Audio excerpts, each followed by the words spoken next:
ಎಲ್ಲರಿಗೂ Kunbi brothers YouTube ಚಾನಲ್ಗೆ ಸ್ವಾಗತ. ವಿದ್ಯಾರ್ಥಿಗಳೇ, ಈ ಒಂದು ವಿಡಿಯೋದಲ್ಲಿ ಕನಕದಾಸ ಜಯಂತಿಯ ಒಂದು ಸುಂದರ ಭಾಷಣವನ್ನು ನೋಡ್ತಾ ಹೋಗೋಣ.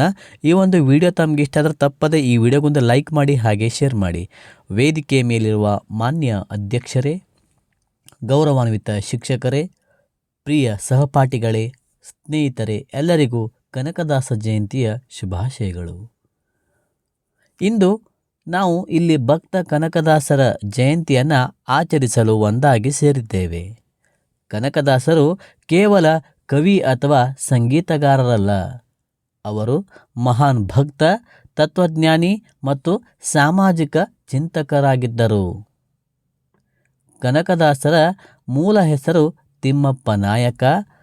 ಅವರು 1509 ಸುಮಾರಿಗೆ ಶಿಗ್ಗಾಂವಿ ಅಂದರೆ ಈಗಿನ ಹಾವೇರಿ ಜಿಲ್ಲೆಯಲ್ಲಿ ಜನಿಸಿದರು.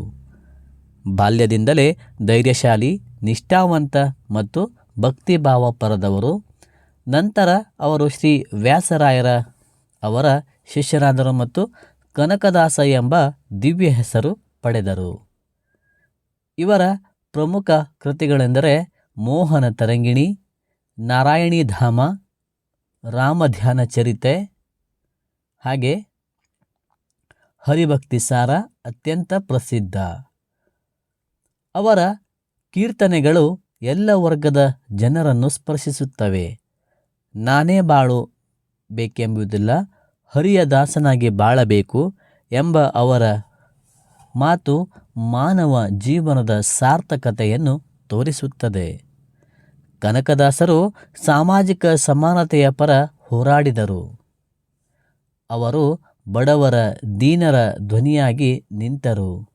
ಉಡುಪಿಯ ಶ್ರೀ ಕೃಷ್ಣನ ದರ್ಶನಕ್ಕಾಗಿ ಅವರಿಗೆ ಒಳಗೆ ಬಿಡದಾಗ ಗೋಪುರದ ಹಿಂದಿನಿಂದಲೇ ಕೃಷ್ಣನ ದರ್ಶನ ನೀಡಿದ ಕತೆ ಎಲ್ಲರಿಗೂ ತಿಳಿದಿದೆ. ಅದು ಇಂದು ಕನಕನ ಕಿಂಡಿ ಎಂದು ಪ್ರಸಿದ್ಧಿ ಕೂಡ ಆಗಿದೆ. ಇದು ಭಕ್ತಿ, ಶ್ರದ್ಧೆ ಮತ್ತು ಸಮಾನತೆಯ ಮೂಲ ಸಂದೇಶವನ್ನು ನೀಡುತ್ತದೆ. ಕನಕದಾಸರ ಜೀವನವು ನಮಗೆ ಒಂದು ಪಾಠ.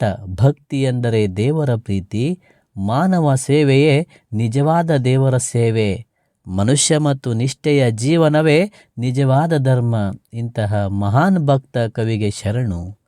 ನಾವು ಎಲ್ಲರೂ ಅವರ ಮಾರ್ಗದರ್ಶನವನ್ನು ಅನುಸರಿಸಿ ಸತ್ಯ, ದಯೆ, ಸಮಾನತೆ ಮತ್ತು ಶಾಂತಿಯ ಜೀವನವನ್ನು ನಡೆಸೋಣ. ಧನ್ಯವಾದಗಳು. ಇಲ್ಲಿಯವರೆಗೆ ಈ ಒಂದು ಭಾಷಣದ ವಿಡಿಯೋ ನೋಡಿದ್ದಕ್ಕೆ ತಮಗೆಲ್ಲರಿಗೂ ಧನ್ಯವಾದಗಳು. ಇದೇ ಥರ ನಿಮಗೆ ಇನ್ನೂ ಹೆಚ್ಚಿನ ರೀತಿಯ ಭಾಷಣದ ವೀಡಿಯೋಸ್ಗಳಿಗಾಗಿ ನಮ್ಮ ಕುಣಬಿ ಬ್ರದರ್ಸ್ ಯೂಟ್ಯೂಬ್ ಚಾನಲನ್ನು ಸಬ್ಸ್ಕ್ರೈಬ್ ಮಾಡಿಕೊಂಡು ನಿಮ್ಮ ಸ್ನೇಹಿತರಿಗೂ ಸಹ ಈ ವಿಡಿಯೋಸ್ಗಳನ್ನು ಶೇರ್ ಮಾಡಿ. ಧನ್ಯವಾದ.